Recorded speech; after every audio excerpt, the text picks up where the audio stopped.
All blessings are always with us. Another good and productive day ka-farm.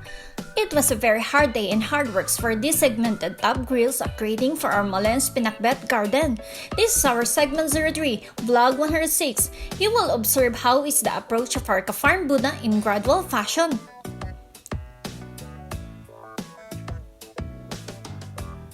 Subscribe is always our request for those who are into this kind of video presentation. For our subscriber ka-farms, always like, comment, and share. So ka-farm, let's do this!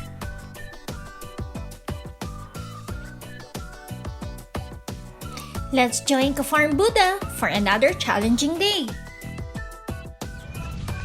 So yan mga ka-farm, hello sa mga subscribers natin dyan.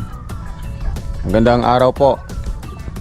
Ito po yung balag natin na ilang araw na hindi ko matapos-tapos kasi po ito po yung balag natin, tinitingnan ko kung ma-revive pa, may taas pa ba or ano.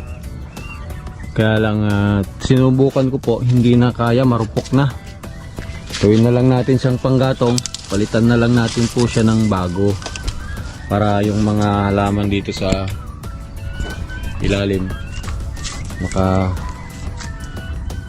makadahon at gumanda ulit. Pero hindi na po natin marirevive itong, palitan na lang natin siyang bago. Kung may makuha man na konti, okay lang, pero palitan na lang po natin ng bago kasi wala na eh, para gawin na lang siyang panggatong. Mahirap din sa revive, walang palit na.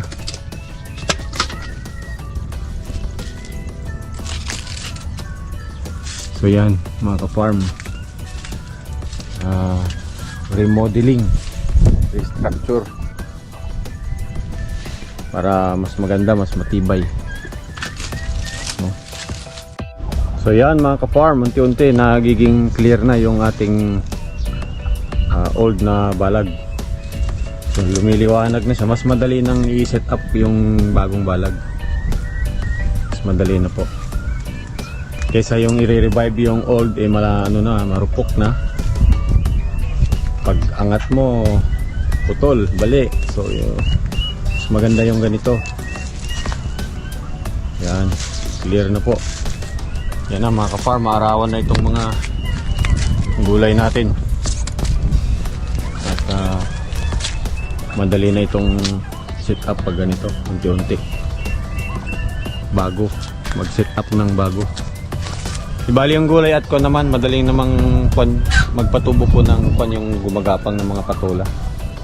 Marami na tayong seedlings.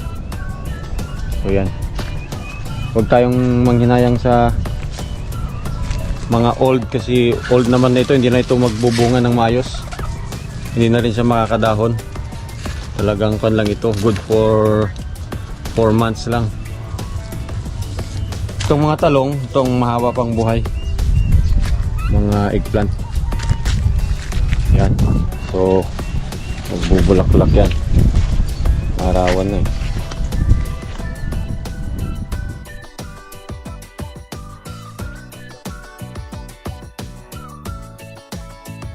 This will be a gradual works to avoid damages to existing plants and net fencing both sides.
Just like these grapes, it continuously bearing fruits.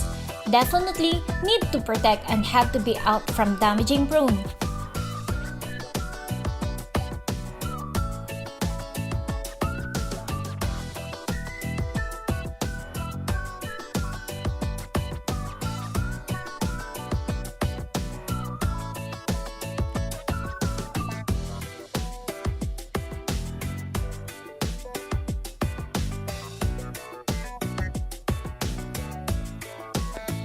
Lunchtime sharing. See what Ka-Farm Buddha can share. Yan mga ka-farm. Hello, hello. Ito pong ating ulam ngayon. Dinengdeng. Wow, sarap. Bangus, may inihaw na bangus.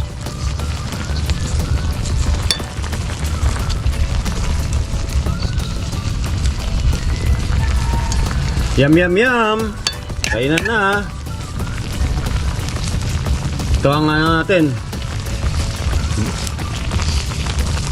Early lunch. Late breakfast.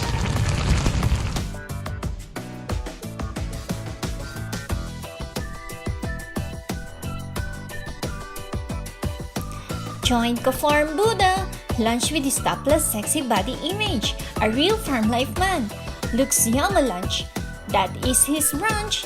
Resume his major task after that for sure. That will be in the next vlog, Ka-Farm.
Ka-Farm, vlogging is really a good entertainment.